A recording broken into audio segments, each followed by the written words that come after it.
Olá, hoje eu trago uma arquiteta com uma experiência diferente. Ela é especializada em turismo de arquitetura. Quer conhecer essa experiência? Então conheça a Raquel Palhares. Raquel Palhares é arquiteta e urbanista, especialista em gestão de negócios em turismo e organização de eventos. É também fundadora da Arquitours, consultoria especializada na curadoria e organização de missões técnicas internacionais de atualização profissional.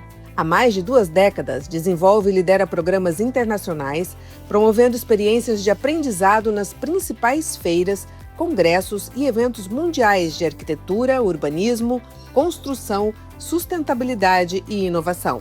Já organizou e conduziu dezenas de delegações técnicas aos Estados Unidos, América Latina, Europa e Ásia. Apaixonada por cidades, Raquel acredita que a arquitetura vai muito além dos edifícios. Para ela, compreender o ambiente construído é entender as relações entre as pessoas e os espaços. Raquel, queria que você dissesse para a gente como é essa experiência, como foi essa transição, porque você é formada em arquitetura, certo? Aí você se especializou em arquitetura voltada para o turismo em arquitetura. Como é que foi essa transição da prancheta para essa nova área?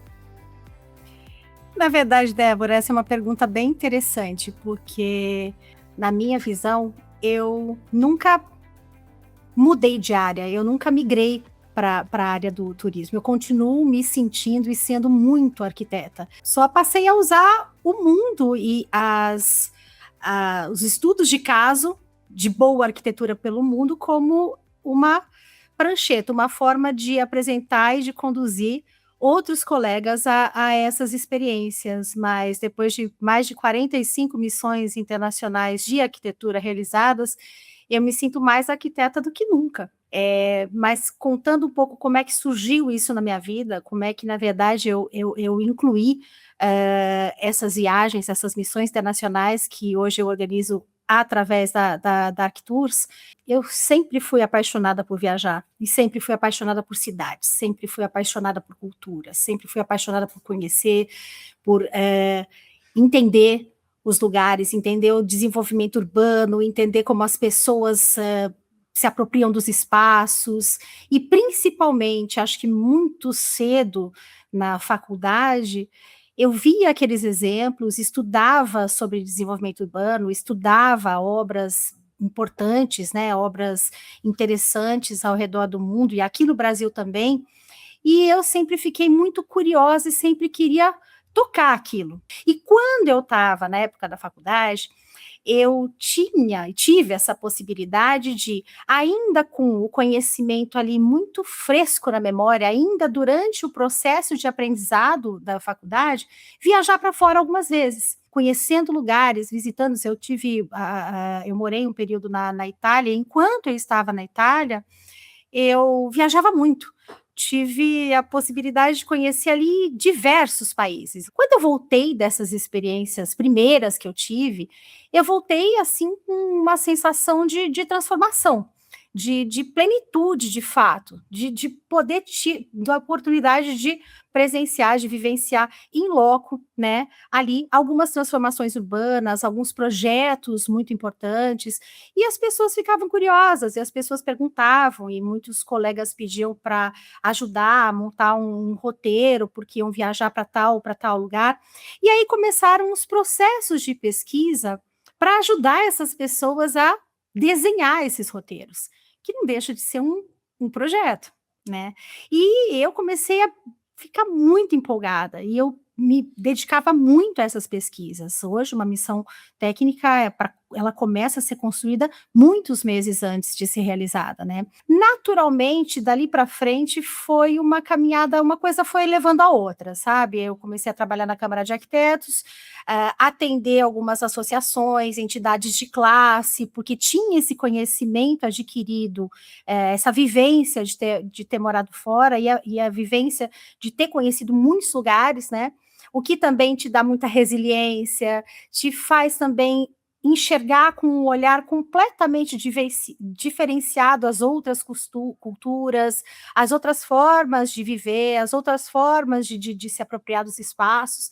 E então, naturalmente, isso foi acontecendo, eu fui me especializando nesses programas de visitas técnicas, porque não é simplesmente elencar uma série de empreendimentos ou uma série de visitas, existe, é lógico, todo um critério, um cuidado para que aquilo faça sentido para quem vai visitar.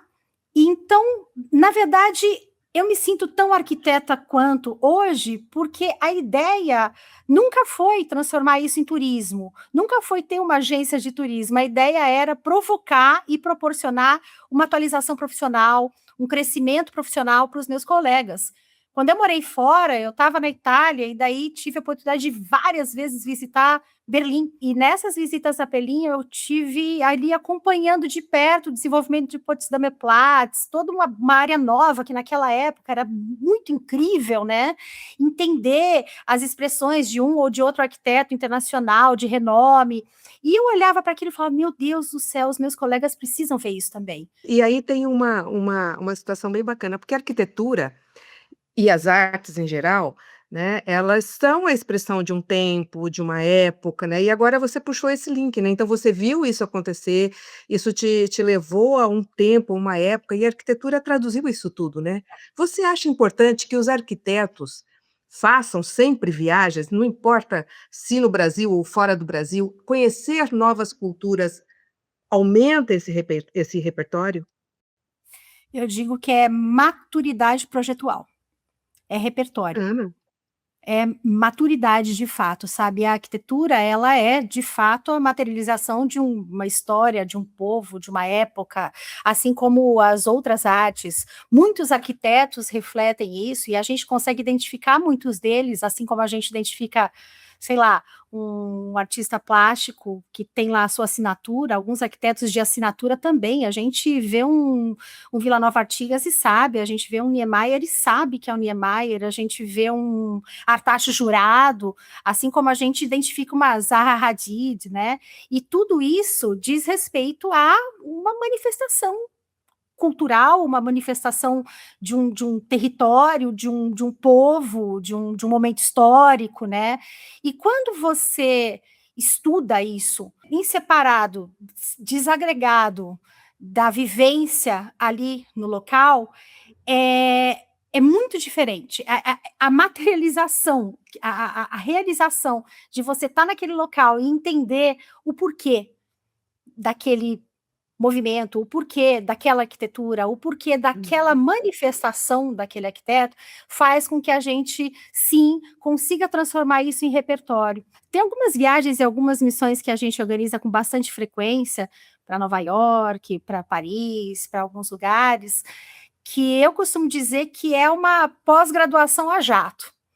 Porque imagine você tá lá no seu processo e atendendo aos clientes e fazendo os seus projetos de uma forma sistemática e às vezes a gente começa a repetir as mesmas soluções simplesmente não por desconhecimento, às vezes a gente até tem o conhecimento, mas por falta de tempo de aprofundar, de estudar mais sobre aquele material ou sobre uma solução diferente. Imagine em uma semana concentrada você conseguir estar ali com uma série de informações que, na volta, você consegue materializar isso e transformar esse repertório em um ativo de fato. É um investimento. Participar de uma missão dessa e você estar numa missão dessa é um investimento, né? Mas é um investimento profissional, é um investimento de atualização de fato profissional. E eu conheço alguns colegas que, de fato, conseguiram ter guinadas de carreira depois do retorno, porque conseguem convencer um cliente com mais propriedade, porque conseguem entregar uma solução com mais propriedade, com mais segurança, né? Porque tiveram esse contato ali com os profissionais, né? Com a tecnologia, com tudo isso. Eu já fiz algumas missões, né, nós já fizemos algumas missões e foram sempre maravilhosas, e especialmente em construções sustentáveis, em edifícios sustentáveis, e realmente, faz diferença. E uma dessas, vou contar uma experiência minha, que nós visitamos um edifício em Nova York, e tinha uma startup, e conhecemos, e como é que funciona, e wellness e tal, e cheguei aqui, Coincidentemente, um colega, um cliente me procurou realmente para fazer uma startup aqui na nossa cidade. E eu falei: "Opa, espera aí, vou te mostrar a experiência que tive". E aí conversamos sobre tudo aquilo, era realmente aquilo que ele queria, era aquilo que ele esperava.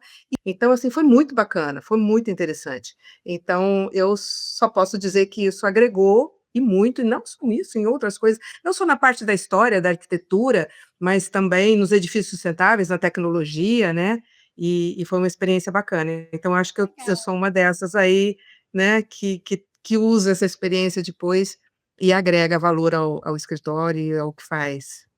Fico muito grata de saber, porque é justamente esse o propósito, é justamente isso, é construir essas viagens para que vocês possam participar, adquirir conhecimento, mas também desenvolver uma visão estratégica para o futuro, construir um networking, fazer isso de uma forma que traga mais propriedade e que, às vezes, como eu estava comentando para alguns colegas e isso para você também, até um ponto de inflexão na carreira, né. Uhum. Você volta com mais segurança. E renovado, né, é A sempre muito bagagem. bom viajar, né, É a gente sempre muito volta bom. oxigenados.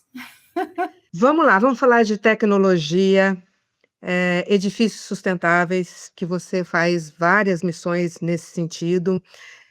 Sobre o urbanismo nas cidades, né, nós conhecemos ali todo o urbanismo da França, como é que aconteceu, e esses edifícios com alta tecnologia. Como é que isso acontece? Como é que você elabora isso? Porque, são espaços, até onde eu percebi, que quando nós viajamos sozinhos, nós não conseguimos alcançar esses espaços, e com uma curadoria, é bem possível que a gente seja recebido por essa equipe que fez todo esse processo e que nos conta, então, como é que aconteceu e tudo mais, quer dizer, é um grande estudo.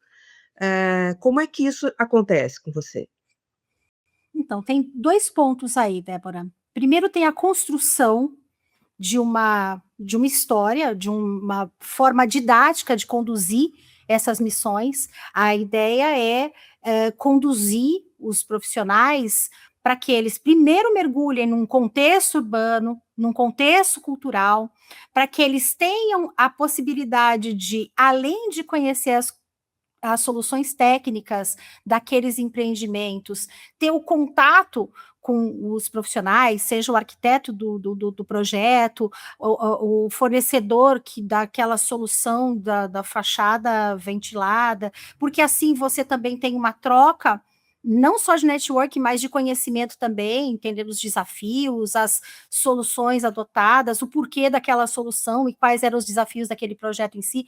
Então, você pode, por exemplo, ir para Nova York, digitar lá no Google e selecionar 10 empreendimentos, entrar no lobby, fotografar, entender, botar a mão no material, pedir um descritivo, um memorial descritivo daquele projeto e ir visitar por conta própria 10, 12, 20 empreendimentos numa cidade. Mas quando a gente dá todo esse contorno, a gente contextualiza dentro daquela realidade, com a influência e o poder público como atua ali, como foi no caso de Paris, né, que a gente falou um pouco, né, dessa questão do público-privado, e a gente principalmente consegue aproximar os nossos colegas daqui do Brasil dos profissionais locais, isso tudo enriquece demais, porque é aí que você realmente consegue ter o real valor, o real entendimento daquele empreendimento, né. E mais do que isso, também tem uma outra questão, se você às vezes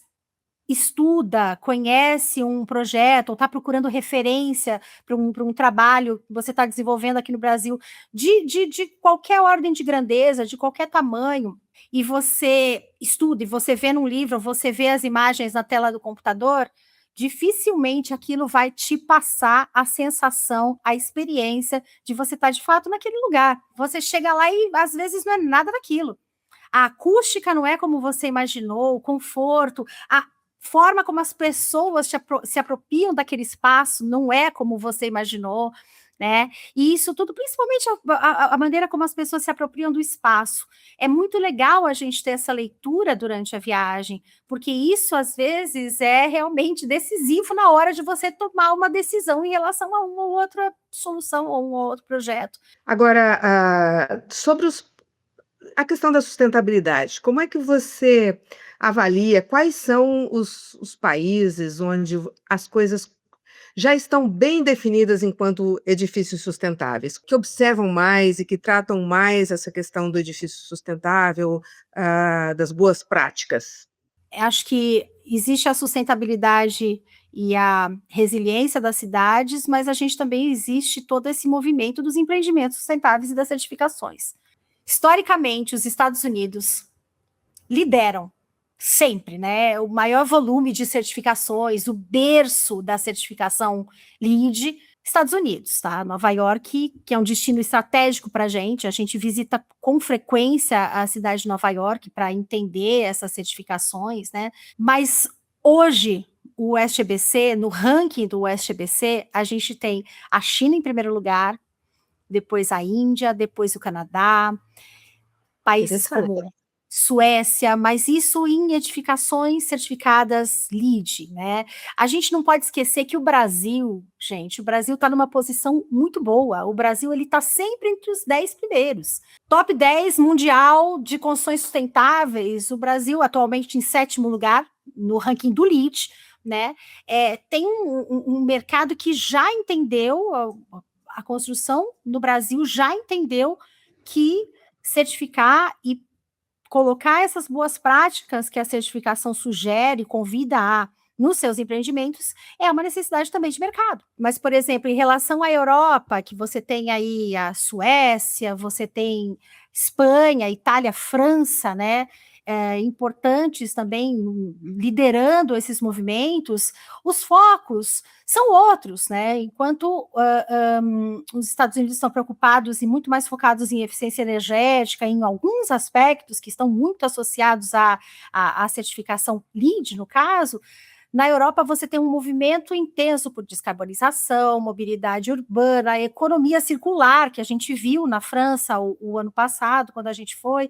Então, quer dizer, isso tudo varia. É difícil a gente pontuar e apontar um país, porque não existe uma solução mágica, né?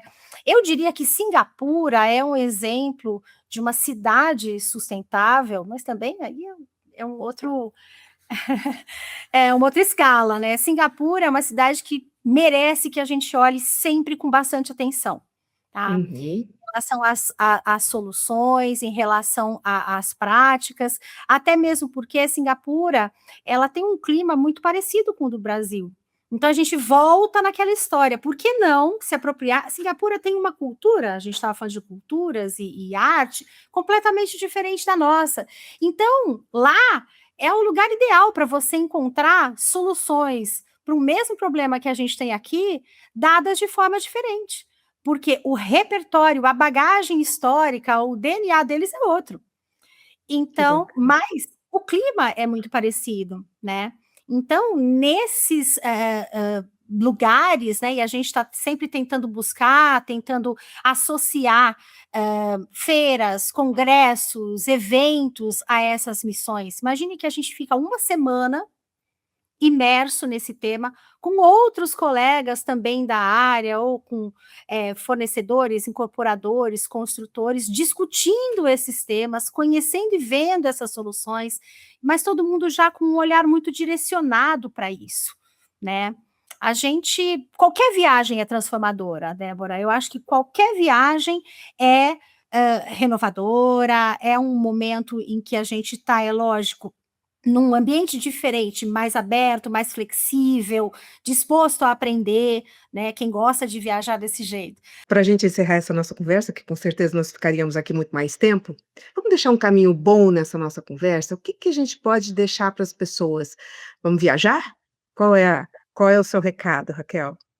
O meu recado é: seja curioso o tempo todo. Você vai da casa para o trabalho todos os dias pelo mesmo caminho, muda o caminho, aprende uma coisa nova. Então, estejam atentos.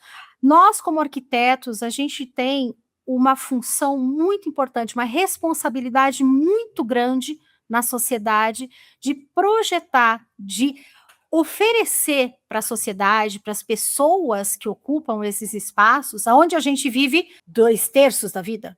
2/3 da vida a gente está dentro de ambiente construído. casa, apartamento, escritório, hospital, escola, supermercado, ambiente construído, shopping center. Então, quer dizer, a gente constrói, a gente projeta esses espaços para as pessoas. Quanto mais inclusivo eles forem, quanto mais confortáveis eles forem, quanto mais saudáveis eles forem, mais perene e mais feliz vai ser essa sociedade. Mais eles vão ter, inclusive, o interesse e a vontade de se apropriar, de abraçar aquele espaço, se eles se sentirem abraçados por ele. E é nossa responsabilidade, somos nós que traduzimos isso.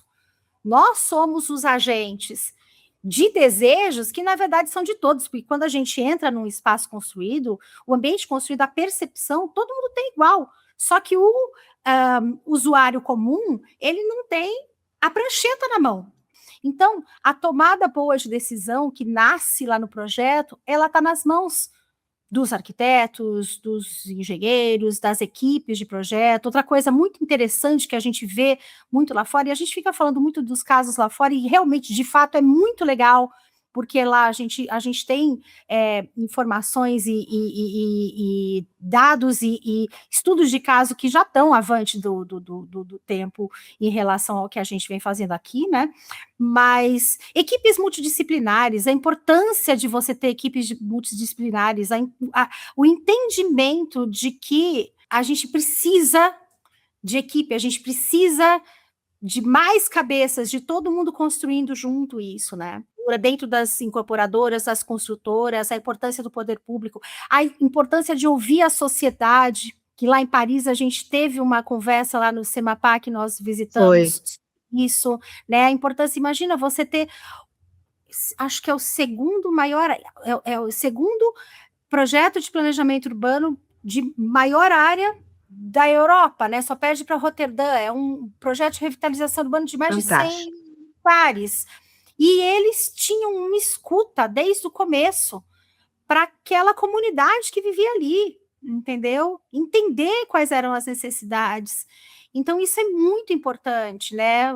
Ter o público, ter o privado, ter a voz da comunidade, isso é muito importante. E não importa se você está fazendo um projeto de alta magnitude ou para que classe social você trabalha, né? Porque é possível sim fazer habitação social com muita qualidade, a gente viu também lá, né? Agora eu vou de novo para Paris, né, em setembro. É possível sim, e na outra ponta, quando a gente está falando daquele seu cliente AAA que viaja para fora, que tem essas referências lá de fora, quando você também carrega esse repertório, essa bagagem, fica muito mais fácil também o convencimento. Então, assim, estejam atentos.